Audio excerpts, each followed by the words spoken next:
We are generating this story just to show all audience the full history and the weak points of both sides.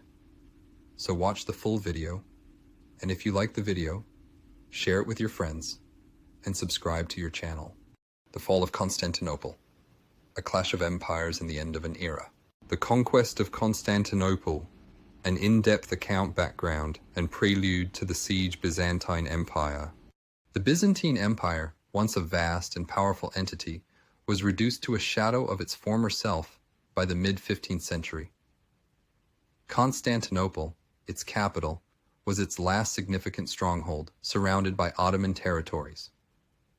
The empire had suffered from centuries of wars, internal strife, and economic decline. Political instability and infighting weakened the central authority, and the once great empire struggled to maintain its territorial integrity. Efforts to secure aid from Western Europe were largely unsuccessful. The Byzantine plea for assistance was hampered by the deep-seated religious divide between the Eastern Orthodox Church and the Roman Catholic Church. Despite desperate appeals, only a small contingent of Venetian and Genoese soldiers came to aid Constantinople's defense, a far cry from the substance. Reinforcements needed. Ottoman Empire. Under the leadership of Sultan Mehmed II, the Ottoman Empire was on the rise, characterized by military strength and strategic vision. Mehmed II, known as Mehmed the Conqueror, ascended to the throne in 1451 with a clear objective: to capture Constantinople and solidify Ottoman control over the region. Mehmed II meticulously prepared for the siege, understanding that controlling Constantinople would not only provide a strategic advantage, but also cement his legacy.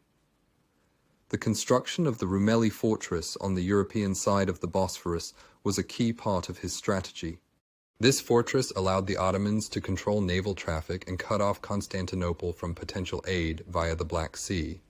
The siege begins. The siege of Constantinople began on April 6, 1453. Mehmed II's forces, numbering between 80,000 to 100,000 men, vastly outnumbered the Byzantine defenders, who were around 7,000 strong, including a contingent of foreign mercenaries. Ottoman tactics and strategies. Artillery and cannons. The Ottomans brought an impressive array of artillery to the siege, including the massive bombard known as the Basilica. Designed by the Hungarian engineer Urban, this cannon was capable of firing huge stone balls, designed to breach the Theodosian walls. Despite its power, the Basilica was unwieldy, prone to overheating and malfunctioning, and required hours to reload. Naval blockade. Mehmed II implemented a naval blockade to isolate Constantinople from sea-based supplies and reinforcements. However, the Byzantines, led by Emperor Constantine XV and the Genoese commander Giovanni Giustiniani, managed to bring supplies into the city via the Golden Horn. The Byzantines had placed a large chain across the entrance to the Golden Horn, preventing Ottoman ships from entering. Direct assaults and tunneling. The Ottomans launched several frontal assaults on the city's walls. These attacks were met with fierce resistance and heavy casualties on both sides. The Byzantines used a variety of defensive tactics, including Greek fire, a flammable liquid weapon that proved effective against the attackers. Tunneling efforts by the Ottomans aimed to undermine the walls.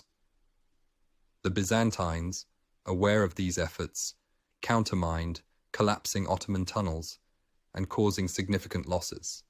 Byzantine defense and errors. Theodosian walls. The city's primary defense, the Theodosian walls, were a formidable barrier with multiple layers of fortifications. The walls had withstood numerous sieges over the centuries, but the constant bombardment by Ottoman cannons began to take its toll. Manpower and leadership. The Byzantines were vastly outnumbered. Emperor Constantine V showed remarkable bravery, personally leading the defense and rallying his troops. Giovanni Giustiniani, a Genoese commander, played a crucial role in organizing the defense, especially at critical points of the walls. Diplomatic isolation and resource management. Despite the bravery and tactical acumen of the defenders, the Byzantines were hampered by their isolation. The limited aid from the West and the lack of sufficient resources to sustain a prolonged defense placed them at a significant disadvantage. Additionally, the defenders faced internal disagreements and coordination issues.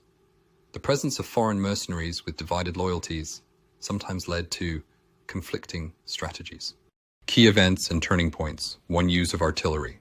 The Ottomans' persistent bombardment eventually created breaches in the walls, particularly around the gate of St. Romanus. Despite repairs and reinforcements by the defenders, the constant pressure began to show results. Naval engagements. A significant naval engagement occurred when the Byzantines managed to bring in a convoy of ships carrying supplies and reinforcements through the Golden Horn. This was a temporary morale boost for the defenders, but did not alter the overall strategic disadvantage. Psychological warfare. Mehmed II employed psychological tactics, including false rumors and displays of overwhelming force, to demoralize the defenders. The sight of the massive Ottoman army and artillery arrayed against them had a profound psychological impact on the beleaguered defenders. Final assault and the Kirka incident. The final assault on May 29, 1453, was a coordinated effort involving multiple waves of infantry attacks, concentrated cannon fire, and a critical tactical error by the Byzantines. A small postern gate, the Kirka, was left partially open, allowing a contingent of Ottoman troops to enter the city and attack from within. The breach at the Kirka and the relentless pressure on the main gates overwhelmed the defenders. Giovanni Giustiniani was critically wounded, and his departure from the front lines further demoralized the defenders. The fall of Constantinople. As Ottoman forces poured into the city, Emperor Constantine V is said to have thrown off his imperial regalia and fought to the death alongside his soldiers. The city fell into chaos with widespread looting and destruction. Aftermath and significance. End of the Byzantine Empire. The fall of Constantinople marked the definitive end of the Byzantine Empire. The city's capture was a momentous event that shocked the Christian world and signaled a shift in the balance of power. Ottoman consolidation and cultural transformation. Sultan Mehmed II made Constantinople the new capital of the Ottoman Empire, renaming it Istanbul. He embarked on a program to rebuild and repopulate the city, attracting diverse groups, including Greeks, Armenians, Jews, and others, to create a vibrant, multicultural metropolis. The Hagia Sophia, the Grand Cathedral of Constantinople, was converted into a mosque, symbolizing the Islamic conquest. Geopolitical and cultural impact. The fall of Constantinople had profound geopolitical implications. It disrupted trade routes between Europe and Asia, prompting European powers to seek new sea routes, eventually leading to the Age of Exploration. The migration of Greek scholars and texts to the West following the fall contributed to the Renaissance, fueling a renewed interest in classical knowledge and humanism. Conclusion. The conquest of Constantinople was a complex and multifaceted event, shaped by strategic brilliance and significant errors on both sides.